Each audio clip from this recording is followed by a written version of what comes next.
Hello everyone. Start करते हैं case study का क्वेश्चन जो कि बेस्ड है डिफरेंशियल इक्वेशन क्लास 12th पे। क्वेश्चन का स्टेटमेंट है a bacteria sample of a certain number of bacteria is observe to be grow exponentially in a given amount of time using exponential growth model the rate of the growth of this sample of the bacteria is calculated. ये आपको diagram दे रखा है। आगे क्या बोला है, the differential equation representing the growth of the bacteria is given as a dp by dt is equal to k into में p, where p is the population of the bacteria at any time t। मतलब population of bacteria का जो rate of change है वो depend करता है k times of p पे, जहाँ पे k हमारा कांस्टेंट है, p हमारा पॉपुलेशन ऑफ बैक्टीरिया है। ठीक है, तो आगे इसने बोला है based on the above information answer the following question, obtain the general equation solution of the given differential equation and the express it and then exponential function of t। ठीक है, तो देखो सबसे पहले इसमें हमें rate of change of bacteria d p by d t is equal to दे रखा है के इंटू में पी। तो इसको सिंप्लीफाई करने के लिए डी पी डी टी को अलग अलग करेंगे तो आएगा D P is equal to k into में पे इंटू में डी टी। डी पी इधर है तो पी को इधर लाना पड़ेगा, डी पी अपॉन में P is equal to k into में डी टी।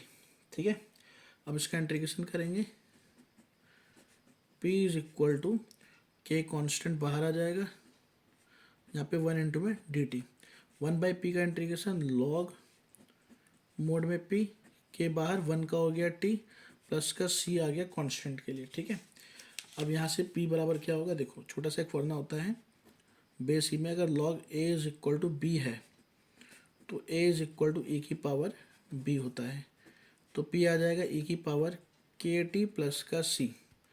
ठीक है, इसको लिख सकते हैं p is equal to e की पावर के टी इंटू में ए की पावर सी।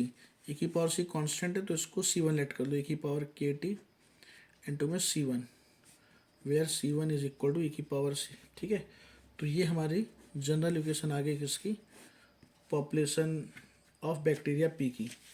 ठीक है, ये हो गया फर्स्ट पार्ट का आंसर। ठीक है, जो उसने पूछा था ऑब्टेन द जनरल सॉल्यूशन, तो ये जनरल सॉल्यूशन है। ठीक है, अगले बोला if the population of the bacteria is 1000 at t equal to 0 and 2000 t equal to 1 then find the value of k. अब देखो के की वैल्यू फाइंड करनी है इसमें। ठीक है, तो सबसे पहले at t is equal to 0, P कितना आएगा 1000, तो यहाँ पुट करते हैं, तो पी की जगह पे 1000 और ए की पावर के टी की जगह 0 इंटू में c1, तो 1000 इज इक्वल टू 1 इंटू में c1, तो c1 आ गया कितना 1000।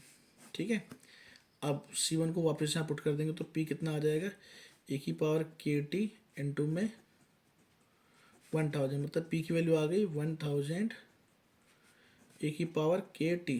ठीक है, अब आगे क्या दिया है, at t is equal to 1 population is 2000, तो अब ये आएगा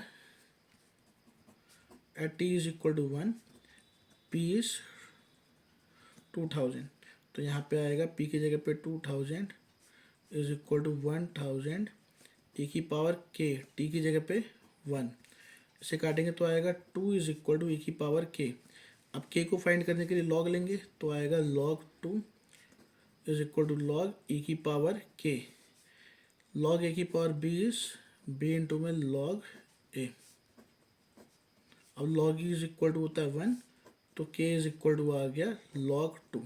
ठीक है, ये इसके सेकंड पार्ट का आंसर हो गया। ठीक है, तो ये आपका क्वेश्चन हो गया कंप्लीट।